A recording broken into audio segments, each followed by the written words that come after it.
ಶರಣ್ರಿಪ್ಪ ನಮ್ಮ ಉತ್ತರ ಕರ್ನಾಟಕದ ಸ್ಪೆಷಲ್ ಮೆಂತ್ಯ ಕಡುಬು ಹೆಂಗೆ ಮಾಡೋದತ್ತ ನಾನು ನಿಮಗೆ ಹೇಳ್ತೀನಿ. ಬರೀ ಇದ್ರದ್ದು ರೆಸಿಪಿ ಹೇಳಂಗಿಲ್ಲ, ಬೆನಿಫಿಟ್ಸ್ ಹೇಳ್ತೀನಿ. ಅದ್ರ ಜೊತೆ ಲಾಸ್ಟ್ ಟೈಮ್ ನಾ ಜೋಳ ಮತ್ತು ಸಬ್ಬಸ್ಗೆ ಸೊಪ್ಪು ಕಡುಬು ಯಾವ ಥರ ಮಾಡೋದೈತೆ ಹೇಳೀನಿ. ಅದ್ರದ್ದು ಲಿಂಕ್ ಡಿಸ್ಕ್ರಿಪ್ಷನ್ದಾಗ ಕೊಟ್ಟಿರ್ತೀನಿ, ಒಂದ್ಸತಿ ಚೆಕ್ ಮಾಡ್ಕೊಂಬಿಡ್ರಿ.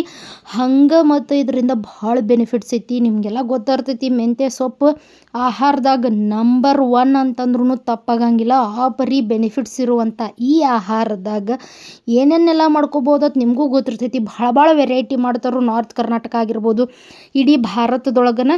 ಸೊ ಇವತ್ತಿನ ಸ್ಪೆಷಲ್ ರೆಸಿಪಿ ನೋಡೋಕ್ಕಿಂತ ಮುಂಚೆ ನಿಮಗೆಲ್ಲರಿಗೂ ನನ್ನ ಚಾನಲ್ ಝೀರೋ ಆಯಿಲ್ ಕುಕಿಂಗಿಗೆ ಸ್ವಾಗತ. ನೀವು ಮಾಡೋ ಅಡುಗೆಗಳನ್ನು ನಾನು ಎಣ್ಣೆ ಇಲ್ಲದೆ ಹೆಂಗೆ ಮಾಡೋದು ತೋರಿಸ್ತೀನೋ, ಅದ್ರ ಜೊತೆ ಬೆನಿಫಿಟ್ಸು ನಾನು ನಿಮಗೆ ಹೇಳತ್ತನು.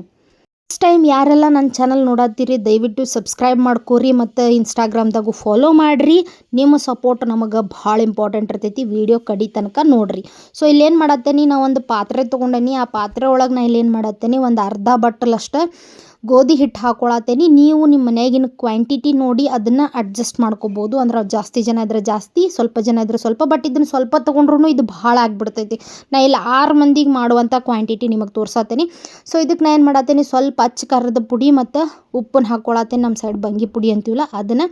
ಅದ್ರ ಜೊತೆಗೆ ನಾ ಇಲ್ಲಿ ಏನು ಮಾಡ್ತೀನಿ, ಜೀರಿಗೆ ಹಾಕ್ಕೋತೀನಿ ಮತ್ತು ಸ್ವಲ್ಪ ಅಜ್ವಾನ್, ಓಂಕಾಳು ಅಂತ ಏನಂತಾರಲ್ಲ ಅವ್ರನ್ನ ಚಂದಂಗೆ ತಿಕ್ಕಿ ಹಾಕ್ಕೋತೀನಿ. ಓಂಕಾಳು ಡೈಜೆಷನಿಗೆ ಭಾಳ ಇಂಪಾರ್ಟೆಂಟ್. ಅವ್ರನ್ನ ಅಡುಗೆ ಒಳಗೆ ಹಾಕಬೇಕಾಗ್ತೈತಿ. ಸೊ ಆಮೇಲೆ ಕೈ ಒಳಗೆ ಏನು ಮಾಡ್ತೀನಿ, ಸ್ವಲ್ಪ ಎಲ್ಲನೂ ಮಿಕ್ಸ್ ಮಾಡ್ಕೋತೀನಿ. ಇದೆಲ್ಲ ಖಾರ ಅದು ಎಲ್ಲ ಏಕರಸ ಆಗ್ಲಂತ ಸ್ವಲ್ಪ ನೀರು ಹಾಕಿ ನಾ ಹಿಟ್ಟನ್ನು ಕಲಿಸ್ಕೊತೀನಿ. ಒಂದು ಹನಿನೂ ಇದ್ರಾಗ ಎಣ್ಣೆ ಹಚ್ಚಂಗಿಲ್ಲ. ನಾ ಹಿಟ್ಟು ಕಲಿಸ್ಕೋಬೇಕಾದ್ರೂ ಎಣ್ಣೆಯಿಂದ ನ್ಯೂಟ್ರಿಷನ್ ಎಲ್ಲ ಹಾಳಾಕವು, ದೇಹಕ್ಕೆ ಭಾಳ ಹಾನಿಕಾರಕ ಅದ. ಅದಕ್ಕೆ ಸೊ ನೋಡ್ರಿ, ಇಲ್ಲಿ ಇದನ್ನು ಹಿಂಗೆ ಕಲಿಸ್ಕೊಂಡೆ. ಇದು ನೋಡಿ ನಿಮ್ಗೆ ಗೊತ್ತಾಗ್ತೈತಿ ಎಣ್ಣೆ ಹಚ್ಚಿದ್ರೆ ಹೆಂಗಿರ್ತೈತಿ, ಎಣ್ಣೆ ಹಚ್ಚಲಾರ್ದ ಹೆಂಗಿರ್ತೈತೆ ಅಂಥೇಳಿ. ಸೊ ಇದೊಂದು ಸ್ವಲ್ಪ ನಂಗೆ ಯಾಕೋ ಭಾಳ ಮೆತ್ತಗೆ ಅನ್ಸಾತಿತ್ತು. ಅದಕ್ಕೆ ನಾ ಏನು ಮಾಡತ್ತೀನಿ, ಒಂದು ಚೂರು ಇದಕ್ಕೆ ಮತ್ತು ಹಿಟ್ಟು ಹಾಕ್ಕೊಳತ್ತೇನೆ, ಗೋಧಿ ಹಿಟ್ಟು ಹಾಕ್ಕೊಳತ್ತೇನೆ. ನೀವು ಬೇಕಾದ್ರೆ ಇದನ್ನು ರಾಗಿ ಹಿಟ್ಲೇನೂ ಮಾಡ್ಕೋಬೋದು, ಜೋಳದ ಹಿಟ್ಲೇನೂ ಮಾಡ್ಕೋಬೋದು. ಅಪ್ ಟು ಯು, ನಿಮ್ಗೆ ಯಾವ್ದು ಬೇಕಲ್ಲ ಅದರಲ್ಲೇ ನೀವು ಮಾಡ್ಕೋಬಹುದು. ಸೊ ನೋಡಿ ಹಿಂಗೆ ಇದನ್ನು ಚಂದಂಗೆ ಕಲಿಸ್ಕೊಂಡು ಇದು ಮಾಡ್ಕೋಬೇಕು. ಲಾಸ್ಟಿಗೆ ಒಂದು ಫೈನಲ್ ಟಚ್ ಕೊಡೋಕೆ ಇದಕ್ಕೆ ನಾ ಇಲ್ಲಿ ಏನು ಮಾಡ್ತೀನಿ ಅಂದ್ರೆ ಸ್ವಲ್ಪ ನೀರು ಚಿಮ್ಮುಡ್ಸ್ಕೊತೇನೆ. ಓಕೆ, ನೀರು ಚಿಮ್ಮುಡ್ಸ್ಕೊಂಡು ಅದನ್ನ ಕಲಿಸ್ಕೊಂಡು ಮುಚ್ಚಿಡ್ತೇನೆ. 10 ನಿಮಿಷ ಮುಚ್ಚಿಟ್ಟ ಮೇಲೆ ಅದೊಂಥರ ಮೆತ್ತಗೆ ಆಗಿರ್ತೈತಿ. ಆಮೇಲೆ ಏನು ಮಾಡೋದು ಅಂದ್ರೆ ಸ್ವಲ್ಪ ಕೈಗೆ ಹಿಂಗೆ ಹಿಟ್ಟು ಹಚ್ಕೊರಿ. ಹಿಟ್ಟು ಹಚ್ಕೊಂಡು ಚಂದಂಗೆ ಇನ್ನೊಂದು ಸತಿ ನಾದ್ಕೊಂಬಿಡ್ರಿ ಅದನ್ನು. ಸೊ ನಾದ್ಕೊಂಡು ನಿಮಗೆ ಕೈಯಾಗ ಎಷ್ಟು ಹಿಡಿಸ್ತೈತಲ್ಲ ಅಷ್ಟು ಒಂದು ಉಳ್ಳಿ ತೊಗೊರಿ. ಉಳ್ಳಿ ಅಂತಂದ್ರೆ ಒಂದು ಬಾಲ್ ಸೈಜ್ ಉಳ್ಳಿ ತೊಗೊಂಡು ಚಂದಂಗೆ ಇದು ಮಾಡ್ಕೋಬೇಕು. ಕೈಗೆ ಅಂಟಾಕತ್ತಿತ್ತಂದ್ರೆ ಮತ್ತೆ ಹಿಟ್ಟು ಹಚ್ಕೊರಿ. ಒಟ್ಟು ಯಾವುದೇ ಕಾರಣಕ್ಕೂ ಎಣ್ಣೆ ಯೂಸ್ ಮಾಡೋಕೆ ಹೋಗಬೇಡ್ರಿ. ಎಣ್ಣೆ ಭಾಳ ಹಾನಿಕಾರಕ ನಮ್ಮ ದೇಹಕ್ಕೆ. ನೋಡಿ ಹಿಂಗೆ ಸಣ್ಣ ಉಳ್ಳಿ ಮಾಡ್ಕೊಂಡು, ಎಷ್ಟು ಸಣ್ಣ ಹಾಕೋ ಅಷ್ಟು, ಯಾಕಂದ್ರೆ ಅವು ಕುದಿಯಾನ ಉಬ್ಬಿ ಬಿಡ್ತಾವೆ. ಅದಕ್ಕೆ ಭಾಳ ಸಣ್ಣ ಹಿಂಗೆ ಉಳ್ಳಿ ಕಡ್ದು ಚಂದಂಗೆ ಅವಕ್ಕೆ ನಿಮಗೆ ಯಾವ ಶೇಪ್ ಬೇಕಲ್ಲ ಆ ಡಿಸೈನ್ ಶೇಪ್ ಕೊಡ್ಬೋದು. ಇದು ನಮ್ಮದು ದೇಸಿ ಪಾಸ್ತಾ, ಭಾಳ ಮಸ್ತ್ ಇರ್ತೈತಿ. ಟೇಸ್ಟು ಅಷ್ಟೇ, ಹೆಲ್ತಿಗೂ ಅಷ್ಟೇ. ಮಕ್ಳು ಕೇಳಿದಾಗ ಪಾಸ್ತಾ ಅಂದಾಗ ಹಿಂಗೆ ಮಾಡಿ ಕೊಡ್ರಿ, ನೀವು ಸುಮ್ಮ ತಿಂದು ಬಿಡ್ತಾವೆ. ಸ್ವಲ್ಪ ಹಿಟ್ಟು ಹಾಕ್ಕೊಂಡು ನಾ ಇದನ್ನು ಮಾಡಿ ನೋಡಿ ಎಲ್ಲನೂ ಹಿಂಗೆ ರೆಡಿ ಮಾಡ್ಕೊಂಡೇನಿ. ಎಲ್ಲಕ್ಕೂ ಹಿಟ್ಟು ಹಚ್ಚಿ ಇದು ಮಾಡ್ಕೊಂಡೇನಿ, ಅಂದ್ರೆ ಒಂದಕ್ಕೊಂದು ಅಂಟಂಗಿಲ್ಲ.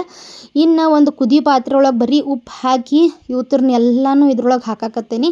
ಸೊ ಇವು ಹೆಂಗೆ ಕುದ್ದಾವತ್ತು ಗೊತ್ತಾಕೈತಿಪ್ಪ ಅಂತಂದ್ರೆ ಮ್ಯಾಲೆ ತೇಲಾಡಕ್ಕೆ ಸ್ಟಾರ್ಟ್ ಮಾಡ್ತಾವೆ. ಓಕೆ, ಸೊ ತೇಲಾಡಕ್ಕೆ ಸ್ಟಾರ್ಟ್ ಮಾಡಿದ್ವು ಅಂದ್ರೆ ಇವತ್ತು ಚಂದಂಗೆ ಕುದ್ದಾವಂತ ಅರ್ಥ. ಒಂದು ಸತಿ ಬೇಕಾದ್ರೆ ನೀವು ಬಾಯಾಗ ಒಂದು ಕಡದು ನೋಡಿನೂ ಟೇಸ್ಟ್ ಚೆಕ್ ಮಾಡ್ಕೋಬಹುದು. ಸೊ ಆಮೇಲೆ ಇವತ್ತರನ್ನೆಲ್ಲ ಏನು ಮಾಡ್ಬೇಕಂದ್ರೆ ಒಂದು ಪಾತ್ರೆ ಒಳಗೆ ತೆಗೆದಿಟ್ಕೋಬೇಕು, ಅಥವಾ ಒಂದು ತಟ್ಟೆ ಒಳಗೆ ತೆಗೆದು ನಾ ಹಿಂಗೆ ಹಾಕ್ಕೊಂಡೆ ನೋಡೋಣ. ಆಲ್ಮೋಸ್ಟ್ ಈ ಕ್ವಾಂಟಿಟಿ ಆಗಿದ್ದು ಅಷ್ಟು ಇದ್ದಿದ್ದು, ಇಷ್ಟು ಸ್ವಲ್ಪ ಕುದಿಯಾನ ಸ್ವಲ್ಪ ದಪ್ಪಕ್ಕ. ಸೊ ಆಮೇಲೆ ಏನು ಮಾಡತ್ತೇನೆ, ಇಲ್ಲೊಂದು ಪಾತ್ರೆ ತೊಗೊಂಡು ಒಗ್ಗರಣೆ ಐಟಮ್ಸ್ಗಳ್ನೆಲ್ಲ ಚಟಪಟ ಅನ್ನಿಸ್ಕೊಂಡು ಇದಕ್ಕೆ ಏನು ಮಾಡತ್ತೇನೆ, ಕರಿಬೇವು ಹಾಕ್ಕೊಳತ್ತೇನೆ. ನೀವು ಬೆಳ್ಳುಳ್ಳಿ ಅದು ಹಾಕ್ಕೊಳ್ಳೋರಿದ್ರೆ ಹಾಕ್ಕೋಬೋದು. ನಾ ಇಲ್ಲೇ ಸ್ಕಿಪ್ ಮಾಡೇನಿ, ಬಟ್ ಈರುಳ್ಳಿ ಯೂಸ್ ಮಾಡ್ಕೊಂಡೇನಿ, ಅಂದ್ರನ ಟೇಸ್ಟ್ ಬರ್ತೈತದ. ಸೊ ಚಂದಂಗೆ ಈರುಳ್ಳಿ ಉದ್ದುದರೆ ಕಟ್ ಮಾಡ್ಕೊರಿ, ಸಣ್ಣಂಗಿರೆ ಕಟ್ ಮಾಡ್ಕೊಂಡು ಅವು ಫುಲ್ ಟ್ರಾನ್ಸ್ಪರೆಂಟ್ ಆಗೋವರೆಗೂ ಚಂದಂಗೆ ಬೇಯಿಸ್ಕೊರಿ. ಬೇಕಾದ್ರೆ ಸ್ವಲ್ಪ ನೀರು ಹಾಕ್ಕೋಬಹುದು. ಸೊ ಇಲ್ಲಿ ಟೊಮ್ಯಾಟೋನು ಯೂಸ್ ಮಾಡ್ಕೋಬೋದು, ಇಲ್ಲ ಅಂತಂದ್ರೆ ಟೊಮ್ಯಾಟೋನು ಬಿಡ್ಬೋದು. ಟೊಮ್ಯಾಟೊ ಯೂಸ್ ಮಾಡೋದ್ರಿಂದ ಏನಾಗ್ತೈತಿ, ಇನ್ನೂ ಟೇಸ್ಟ್ ಎನ್ಹ್ಯಾನ್ಸ್ ಆಗ್ತೈತಿ. ಮತ್ತು ಕೆಂಪು ಮೆಣಸಿನ್ಕಾಯಿ ಹಾಕ್ಕೊಂಡೇನು, ಮನ್ಯಾಗ ಹಸಿ ಮೆಣಸಿನ್ಕಾಯಿ ಖಾಲಿ ಆಗಿದ್ದು. ಹಸಿ ಮೆಣಸಿನ್ಕಾಯಿ ಚಟ್ನಿ ಹಾಕಿದ್ರೆ ಇನ್ನೂ ಭಾರಿ ಇರ್ತೈತದ. ಬಟ್ ಅದು ನನ್ನ ಮಗಳು ಖಾರ ಸ್ವಲ್ಪ ಕಡಿಮೆ ತಿಂತಾಳೆ ಅಂಥೇಳಿ ನಾನು ಅದನ್ನು ಸ್ಕಿಪ್ ಮಾಡೀನಿ. ಆಮೇಲೆ ಇಲ್ಲಿ ಅರಶಿನ, ಸ್ವಲ್ಪ ಅಚ್ಚ ಖಾರದ ಪುಡಿ ಹಾಕ್ಕೊಂಡು ಚಂದಂಗೆ ಬಾಡಿಸ್ಕೊಂಡ್ಮೇಲೆ ಮೆಂತ್ಯ ಸೊಪ್ಪು ಹಾಕೋರಿ. ಮೆಂತ್ಯ ಸೊಪ್ಪು ಹಾಕ್ಕೊಂಡು ಇದನ್ನು ಚಂದಂಗೆ ಕುದಿಸ್ಕೋಬೇಕಾಗ್ತೈತಿ. ಮೆಂತ್ಯ ಸೊಪ್ಪು ಬಾಡ್ಬೇಕಾದ್ರೆ ಸ್ವಲ್ಪ ನೀರಿನ ಅವಶ್ಯಕತೆ ಇರ್ತೈತಿ. ಸೊ ಆ ನೀರನ್ನು ಹಾಕ್ಕೊಂಡು ಚಂದಂಗೆ ಬಾಡಿಸ್ಕೊರಿ. ಹಂಗೆ ವೀಡಿಯೋ ನೋಡ್ರಿ, ನಾನು ನಿಮಗೆ ಬೆನಿಫಿಟ್ಸನ್ನು ಹೇಳ್ತೀನಿ. ಸೊ ಫಸ್ಟಿಗೆ ಏನಪ್ಪ ಅಂತಂದ್ರೆ ಮೆಂತ್ಯ ಸೊಪ್ಪು ಏಕ್ದಮ್ ನಮ್ಮ ದೇಹಕ್ಕೆ ಶಕ್ತಿನ ಒದಗಿಸ್ತೈತಿ. ಮತ್ತು ಇದ್ರಾಗಿರುವಂಥ ವಿಟಮಿನ್ ಎ, ಸಿ, ಇ ಮತ್ತು B complex, calcium, potassium, protein ಮತ್ತು ಫೈಬರ್ ಜಾಸ್ತಿ ಇರೋದ್ರಿಂದ ನಮ್ಮ ದೇಹಕ್ಕೆ ಬೇಕಾದಂಥ ಪೋಷಕಾಂಶಗಳು ಒಂದೇ ಫುಡ್ ಒಳಗೆ ಇಮಿಡಿಯೇಟಾಗಿ ಸಿಕ್ಕಿಬಿಡ್ತಾವೆ. ಅಷ್ಟೇ ಅಲ್ಲದೆ ಇದ್ರೊಳಗೆ ರೋಗ ನಿರೋಧಕ ಶಕ್ತಿ ಹೆಚ್ಚಿಸುವಂಥ ಗುಣಗಳು ಅದಾವು.